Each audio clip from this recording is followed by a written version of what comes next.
नमस्कार। कैसे हैं आप सब लोग? आशा करते हैं सब अच्छे होंगे, मस्त होंगे और स्वस्थ होंगे। तो आज हम जो प्रेडिक्शन कर रहे हैं आपके धनु पर कर रहे हैं, धनु राशि पर कर रहे हैं, जो 2 नंबर की राशि है। 7 मार्च से बुध हो जाएंगे आपके नीच मीन राशि में। तो उसी के बारे में हम थोड़ा सा आपको बताने की कोशिश कर रहे हैं कि किस ग्रह से आप, कौन से ग्रह से आप कौन सा फ़ायदा ले सकते हैं और कितना ले सकते हैं। ठीक है, तो बताने की कोशिश करते हैं। ठीक है, तो बुध आपके 4th भाव में यानी मान सम्मान वाले कहाँ पर बैठे हैं? यहाँ पर होगे। ये हाउस किसका है? आपका मान का, सम्मान का, भौतिक सुख सुविधा होगा। कहाँ पर है? यहाँ पर बैठे हैं बुध। ठीक है, तो परिवार आपके बुध आपके 4th हाउस में यानी आपके मान सम्मान, परिवार और मीन राशि में यानी गुरु की राशि में बैठे हैं। यहाँ कौन से नंबर की राशि है? 12, यानी हमने लिख भी दिया है। हम हर उसमें कोशिश करते हैं कि हम जो भी वीडियो बनाएं वो ज़्यादा से ज़्यादा आप लोगों के पास जानी चाहिए और ज़्यादा से ज़्यादा आपको वो समझ में आनी चाहिए। क्योंकि हम शॉर्टकट ना लेते हुए, चाहे वीडियो लंबी हो जाती है बहुत सी बार, लेकिन हमारी कोशिश ये रहती है कि हम किसी भी तरीके से आपको वीडियो आपके दिमाग में बांट सकें, आप कंठस्थ कर सकें, आपके याद हो सके कि हाँ किस ग्रह से या किस उससे कौन से उसमें क्या फ़ायदा होता है। ठीक है, तो यहाँ कौन सी राशि है? 12 नंबर। 12 नंबर की कौन सी राशि होती है? मीन, यानी इसके स्वामी कौन होते हैं? गुरु। तो कौन सा घर हो गया ये गुरु का घर भी हो गया। ठीक है, बुध और गुरु आपस में मित्र भी होते हैं। ठीक है ना, मित्र अवस्था भी होती है। तो इस हिसाब से भी ये आपका ठीक है।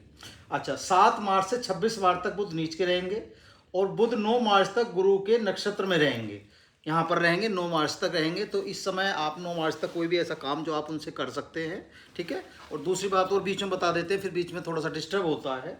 उसके बाद चले जाएंगे 9 मार्च से चले जाएंगे शनि के नक्षत्र में। ठीक है, ये दोनों राशि भी देखिए, 10वें नंबर की और 11वें नंबर की। ठीक है ना, ये भी आपकी शनि की राशि है, तो यहाँ भी इनसे आप फायदा ले सकते हैं। ठीक है, और 14 मार्च को सूर्य आपके 4th भाव में जो है मिलके क्या बनाएंगे? आपका सूर्य, बुध और राहु युति बनाएंगे ये। ठीक है, और ये तीनों क्या है? मित्र हैं आपस में। तो अब इनके बारे में हम थोड़ा सा समझाना चाह रहे हैं आपको कि किस खाने से, किस उससे आपका क्या जीवन में आपके फर्क पड़ेगा।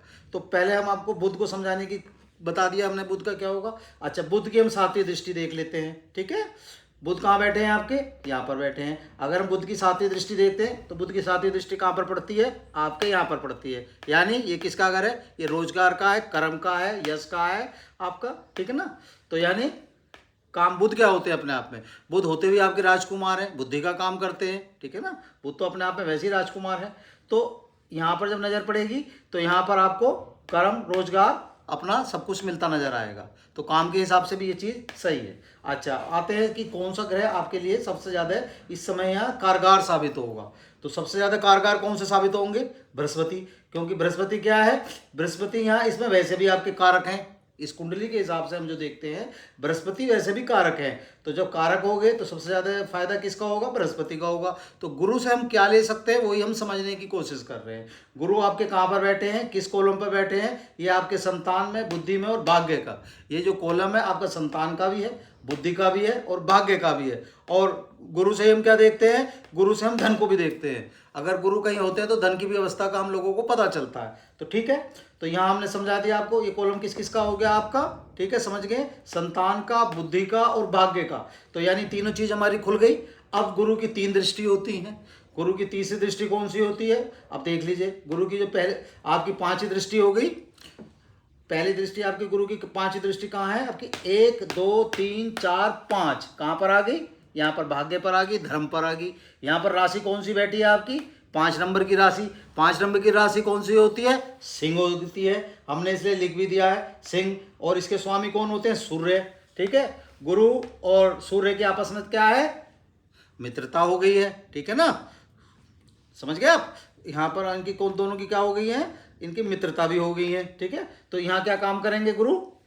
आपका भाग्य चमकाने का काम करेंगे, धर्म के काम में लगाएंगे आपको। ठीक है ना, यहाँ से आपका जब भाग्य चमकेगा तो बहुत सारी चीज़ें आपके लिए सही होती चली जाएंगी। ठीक है ना, मतलब यहाँ से आप अंदाज़ा लगा सकते हैं कि यहाँ से हर चीज़ आपके पक्ष में आती चली जाएगी। ठीक है, अच्छा, अगर हम बुध के हिसाब से भी देख लेते हैं, ठीक है ना, तो बुध के हिसाब से भी यहाँ बुरा नहीं है। चलिए, अब इनकी कौन सी दृष्टि है? यहाँ हमने दृष्टि भी लिख दी है। इनकी 3 दृष्टि होती है ना, 5वीं, 7वीं, 9वीं। ठीक है, 5वीं दृष्टि हमने यहाँ देख ली। अब हम गुरु की 7वीं दृष्टि देख लेते हैं। 1 2 3 4 5 6 7 कहाँ पर आ गई? आपके आय के स्थान पर आ गई, लाभ के स्थान पर आ गई, इच्छा के स्थान पर आ गई और लक्ष्मी के स्थान पर आ गई। तो यानी क्या होगा? ये तीनों चीज़ आपके लिए बहुत अच्छी रहेंगी। ठीक है ना? आपको भाई जब आय भी मिल गई, लाभ भी मिल गया, इच्छा भी मिल गई, यानी आपका काम में मन भी करेगा। जब आप काम करेंगे तो अपना काम का भी मन करेगा आपका कहीं ना कहीं। ठीक है ना? आपकी कामनाओं की भी पूर्ति होगी, क्योंकि अगर आपका कामना का भी हो गया अपने आप में, तो आपकी कामना भी पूर्ति हो गई, लाभ भी मिल गया, आपको इच्छा भी मिल गया और आय भी आपकी आ गई। तो आय भी आ गई तो क्या हुआ? गुरु के जब इतने सारे परिणाम आपके पक्ष में आए तो ये तीनों चीज़ आप समझ सकते हैं। फाइनेंस भी आपका सही हो गया, हेल्थ भी आपकी सही होगी और ये सारी चीज़ें आपके अपने हिसाब से सही हो गई। ठीक है? अब गुरु की आपकी 9वीं दृष्टि देख लेते हैं। जब 7वीं यहाँ हुई तो 8वीं और 9वीं कहाँ पर पड़ गई? आपके लग्नेश पर पड़ गई, यानी आपके स्वयं पर पड़ गई। ठीक है? जहां आप स्वयं बैठे हो। ठीक है? तो अच्छा, यहाँ कौन सी राशि बैठी है? यहाँ 9 नंबर की राशि बैठी है। और धनु के आपके कौन होते हैं? ठीक, देखिए आप, धनु के कौन होते हैं? गुरु। अपनी स्वयं की राशि होगी। ठीक है ना? अच्छा, पहली बात तो एक चीज समझ लीजिए, ये जो घर है, जो लग्नेश है आपका, ये क्या है? ये सबसे लेने को बैठा है। ठीक है ना? ये जितने भी घर हैं ये सब यहाँ देने को बैठे हैं। ठीक है ना? और जब गुरु ही अपने घर में बैठे हैं तो और ज़्यादा ले लेंगे। ठीक है ना? तो जब अपने घर में ही बैठे हैं तो इसका मतलब अपने घर का पूर्ण रूप से ध्यान रख लेंगे। भाई आप समझिए, हर उसके, सपोज करो आपके 2 घर हैं या 3 घर हैं या 4 घर हैं, जिस घर में आप बैठे तो उस घर में तो आप अपने आप को पूरे राजा हो ना, अपने घर के स्वामी हो, अपने घर की तो और तरीके से रक्षा कर लोगे। तो यहाँ आप अपने घर की रक्षा भी कर रहे हो और इनसे सबसे लेने की क्षमता भी रख रहे हो। तो ठीक है ना? तो यहाँ क्या हो गया? आपका स्वयं मन हो गया, ये आप स्वयं हो, ये आपका अपना शरीर है। तो इस हिसाब से क्या हो गया? गुरु की जो हमारी तीनों दृष्टि हमारी पड़ी हैं, 5वीं 7वीं 9वीं, ये हमें कहीं ना कहीं हर तरीके से काम, रोजगार, आय, अपना धन, सुख, ये सब चीजें देने का हमारे लिए काम कर रही हैं। ठीक है ना? और इस समय क्या है? तो आपका क्या है? 9 मार्च तक बुध उसमें रहेंगे आपके। ठीक है ना? 7 मार्च से 26 मार्च तक बुध नीच के रहेंगे। बुध 9 मार्च तक गुरु के नक्षत्र में रहेंगे। तो जो बुध से दोनों चीजें अटैच हो गई आपस में, है ना? अटैच होगी तो यहाँ बुध का आप पूर्ण रूप से फायदा ले लेते हैं। चलिए अब दूसरे रूप से देख लेते हैं। हमने दूसरी बात क्या लिखी थी? 9 मार्च से चले जाएंगे शनि के नक्षत्र में, यानी शनि के नक्षत्र में चलेंगे। शनि आपके कहाँ बैठे हैं? आपके बैठे हैं 11 नंबर में। तो ये घर किसका है आपका? बताइए। ये आपका प्रभाव का, यात्रा का। ठीक है ना? तो ये आपका भाई बहन का घर हो गया, सबका घर हो गया। तो उस हिसाब से यहाँ शनि बैठे हैं और अपनी राशि में बैठे हैं। और ये घर किसका है? ये भी आपका घर उसका ही है। ये किसका है? धन का है, कुटुंब का है। क्योंकि 10 नंबर की राशि कौन सी होती है? 10 नंबर की राशि हमने आपको बताया भी थे, लिखा भी था, इसमें लिखना भूल गए, मकर। तो मकर के स्वामी कौन होते हैं? वो भी शनि होते हैं। ठीक है? और 11 नंबर के कौन से होते हैं? कुंभ। कुंभ में क्या है? कुंभ के स्वामी कौन होते हैं? कुंभ के भी स्वामी शनि होते हैं। तो ये दोनों राशि इनकी अपनी हो गई। तो यहाँ पर अच्छा, बुध इनके साथ रहेंगे, मतलब उसमें नक्षत्र में चले जाएंगे। तो क्या है? अब बुध का आप क्या, शनि का आपका फायदे वाला काम करेंगे, कहीं ना कहीं आपके लिए अच्छा काम करेंगे। ठीक है ना? कहीं ना कहीं ठीक काम करना चाहिए इनके हिसाब से। अब इनकी दृष्टि देख लेते हैं। अगर हम इनकी दृष्टि देखते हैं, तीसरी दृष्टि देखते हैं, 1 2 3 कहाँ पर आ गई? आपके यहाँ पर आ गई। ठीक है? ये घर किसका है? ये घर हमने आपको बता दिया, संतान का है, बुद्धि का है, भाग्य का है। ठीक है? और यहाँ कौन सी राशि बैठी है? 1 नंबर की राशि बैठी है। 1 नंबर की राशि कौन सी होती है? मेष होती है। और वो कौन से होते हैं? मंगल होते हैं। ठीक है ना? तो मंगल हो गए।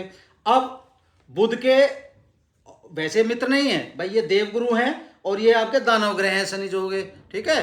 तो लेकिन क्या है? बुध की अवस्था है, बुध अभी इस नक्षत्र में आए हुए हैं, तो ये कहीं ना कहीं आपके लिए फायदे का काम करेंगे। संतान के हिसाब से आपका, कोई बच्चों की पढ़ाई लिखाई के हिसाब से ठीक चलने चाहिए। आपका संतान का घर हो गया, भाग्य का घर हो गया, बुद्धि का घर हो गया। तो यहाँ आपके लिए वो ठीक परिणाम देने चाहिए जो हमें लगता है। ठीक है ना? जो हमारी कैलकुलेशन बैठती है। बाकी हर कुंडली की अपनी अपनी एक प्रेडिक्शन होती है, क्योंकि भाई ये घर हमने बनाए उस हिसाब से जो इस समय हमें दिख रहे हैं।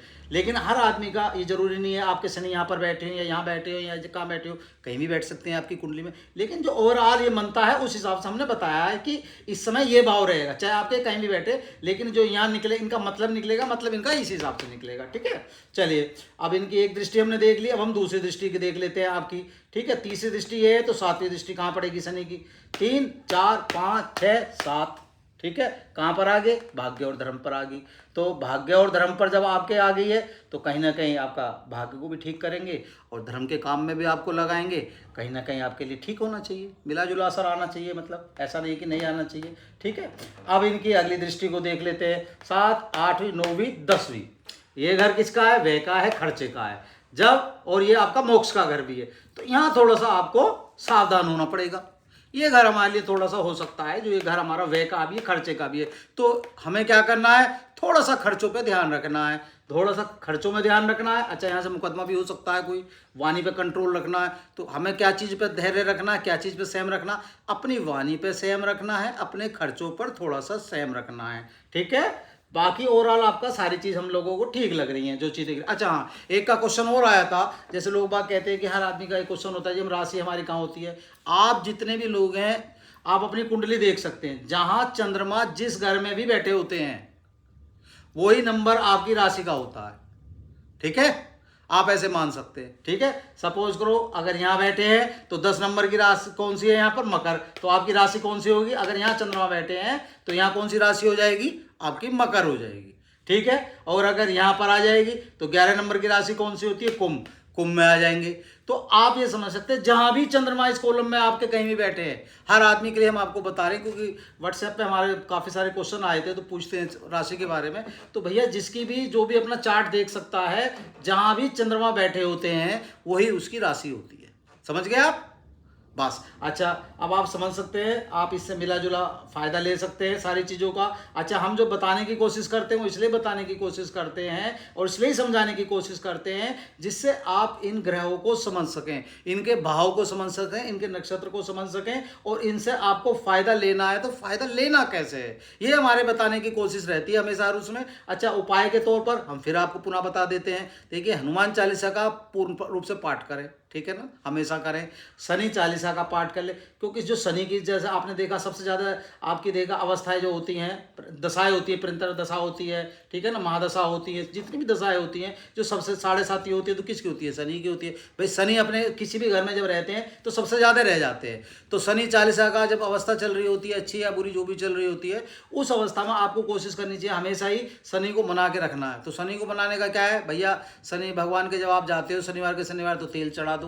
तेल चढ़ाने के बाद अपना पीपल वृक्ष की अपना वहाँ भी दिया जला दो, और उसकी परिक्रमा कर सकते हो तो बहुत अच्छी बात है, नहीं तो कोई बात नहीं है। ठीक है ना, दिया जलाते रहो, हनुमान चालीसा का पाठ करते रहो। सूर्य भगवान को, सूर्य आपके अपने आप में देखिए आपके जीवन में उज्जवल करने का काम करते हैं, सारे रोशनी देते हैं सारे उसको, और सबके अपने राजा भी हैं अपने हिसाब से सारे ग्रहों के। तो जब सूर्य भगवान सब सही रहेंगे तो सबको कंट्रोल करके रखेंगे वे। तो सूर्य को अर्घ देने का काम करें, और भोलेनाथ सबसे भैया भोले भगवान है, तो उन्हें जल देते रहेंगे, शिवलिंग पर जल चढ़ाते रहेंगे, तो आपके लिए हमेशा अच्छा होगा। बस ये हम बताने की, ना हम आपको डराने की कोशिश करते हैं, हमारा सिर्फ पॉजिटिव बात करते हैं।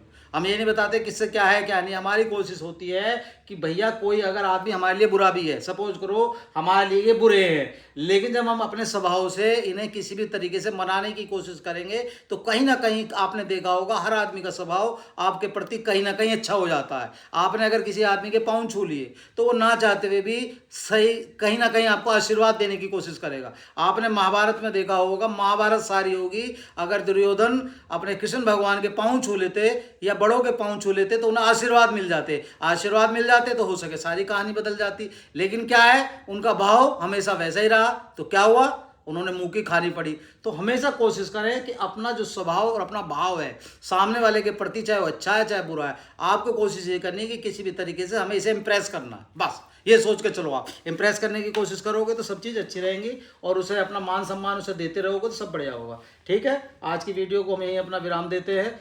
उम्मीद है कि वीडियो आपको अच्छी लगी होगी। आपके कमेंट्स आते हैं, बड़ी खुशी होती है, बड़ा अच्छा लगता है हमको, और हम आपका धन्यवाद देंगे, और आपके उससे ही हमें रोज़ एक प्रेरणा मिलती है कुछ ना कुछ करने की। ठीक है, बस नमस्कार।